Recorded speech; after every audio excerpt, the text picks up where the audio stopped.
Are you stuck in a loop of underestimation, loneliness, and low self-esteem just for the wavering talks of other people? Every other day starts with a low feeling of anxiety and stress. Are you sick and weary of having your thoughts circling back to things that don't advance you? These feelings have become a part of us and made us insecure about the things that rarely matter. This generation is led by thoughts, creating a whirlwind of negative emotions, giving so little space for positivity to be kept in store. Let's talk about a few ways in which we can calm our minds and make progress towards a better self.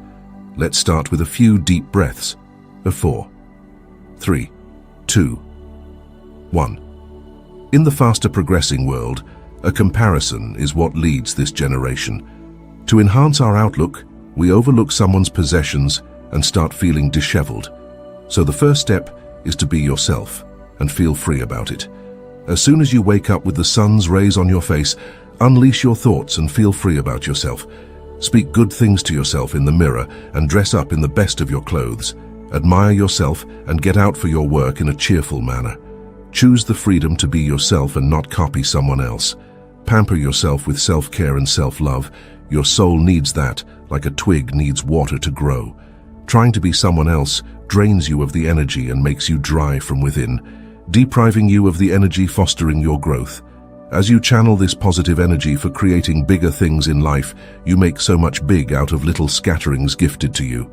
How many of us can confidently say that our find is decluttered of anxiety, stress, and tension, all the synonymous words responsible for our drained soul? Rarely any of us. Many of us spend a large portion of our lives checking off other people's bucket lists rather than our own, since our minds are always preoccupied with anxiety regarding what those around us will think.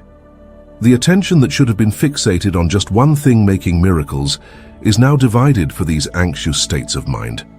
When we rather start thinking freely, focusing on one thing at a time, and giving us all that we deserve, our growth takes a progressive curve.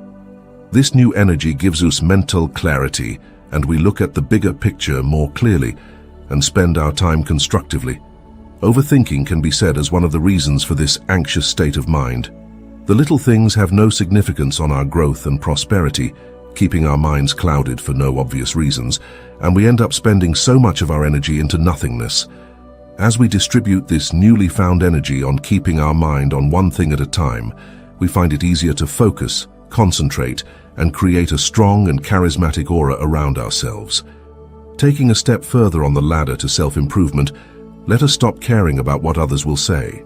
It is indeed a noble act of listening to other people's sayings, but indeed pulling a blind eye towards your desires and needs. It's like putting glass in another's cup while not looking at how empty your jug is becoming and stopping watering your bud. Prioritizing self is an important habit to take a healthier leap in life. This won't count as selfishness, as you cannot pour water from an empty bucket to fulfill someone else's garden. So before undertaking noble deeds for someone else, do the noblest deed for yourself, replenishing your mind and soul.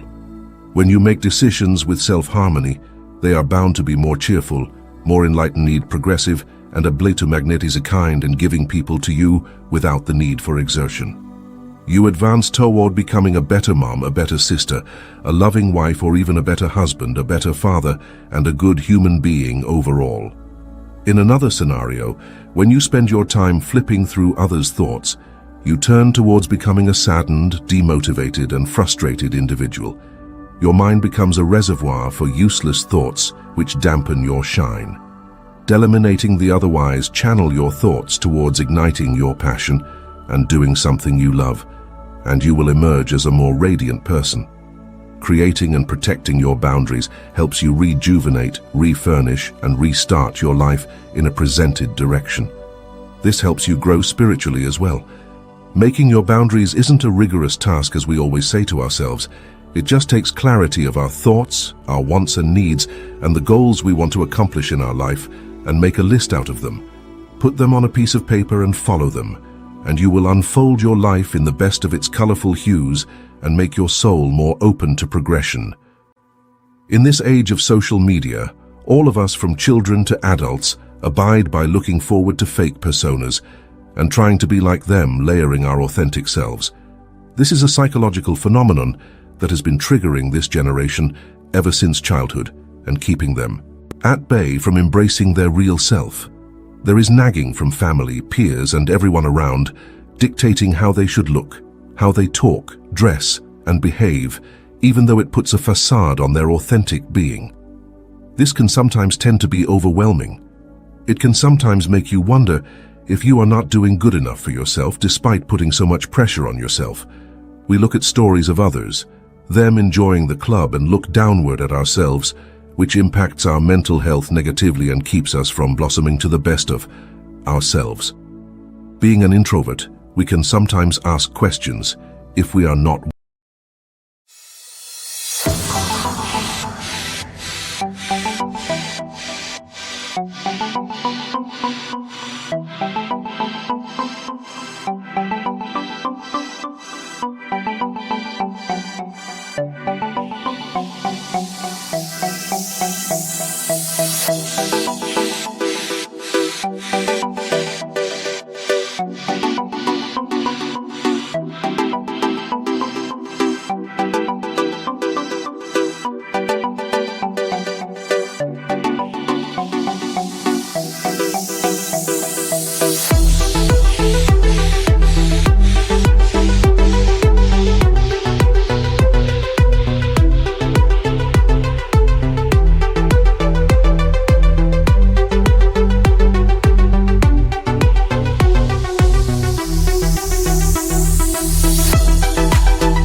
and impregnate ourselves with negative thoughts.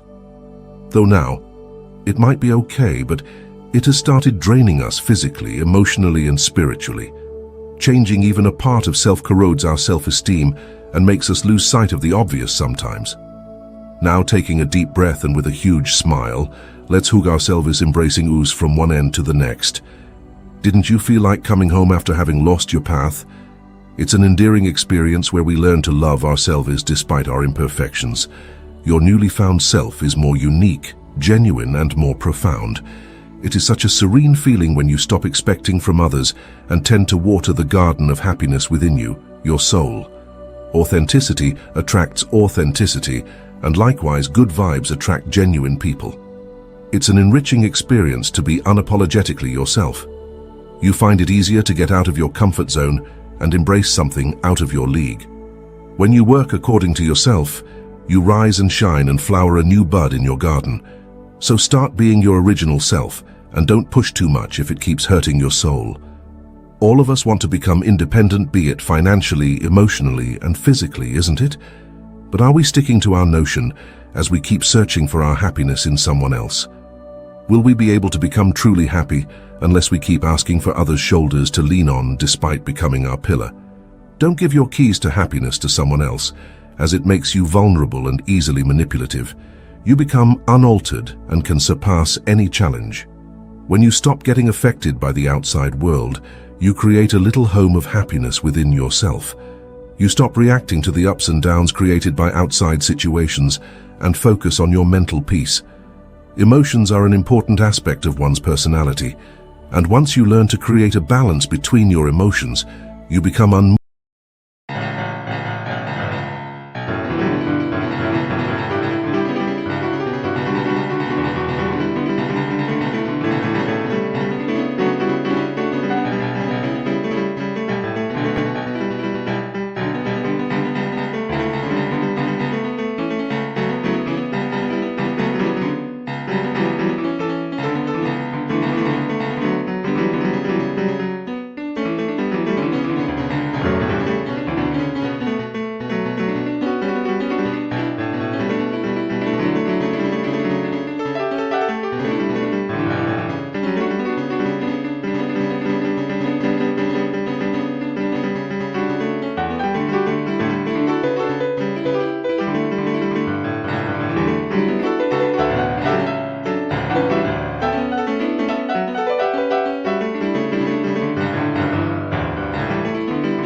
movable by any great force. You stop seeking validation from others, and this turns out to be the biggest treasure for your happiness. As said in the Bhagavad Gita, once you understand yourself to be the reason for your sadness and happiness, No circumstance can move you away from your grounds. Your relationships now flourish without the burden on your partner, as you are not dependent on them for your happiness, and you can share and flourish together. The feeling of void will leave us and we can feel at peace with ourselves. This may seem difficult but is easier with just a few steps. As I guide you through this, become self-aware of yourself and accept yourself as you are. Watch out for your likes, dislikes, passions, your hobbies, and talk with yourself to know yourself better. Practice gratitude and trust me with this being the best tool for self-growth. Thank God, your parents and your loved ones for having helped you in whatever way they could. Thank the universe for unfolding events in a meticulous way, leading you to your goals. This attracts the things you desire in the best way possible. Start to appreciate little pleasures in your life, reduce excess complaining, and start accepting. Good things will come to you in their own time. Joyfully embrace life and start living fully. Here are the points. In short, be your authentic self, stop pleasing others. Free your thoughts of rubbish things. Find your happiness within yourself. Less anxiety and stress. Embrace these points and see your life blossom. It takes only a little from your side to see the changes. You are the poetry uniquely written by God to attract readers of your kind. If you are like a fiction, why the non-fiction readers have an interest in you? If you are a rose, then why should you think of being a marigold? Likewise, be free to ascertain your qualities and be free of anxiety, binding yourself with aroma, and start to embrace your unique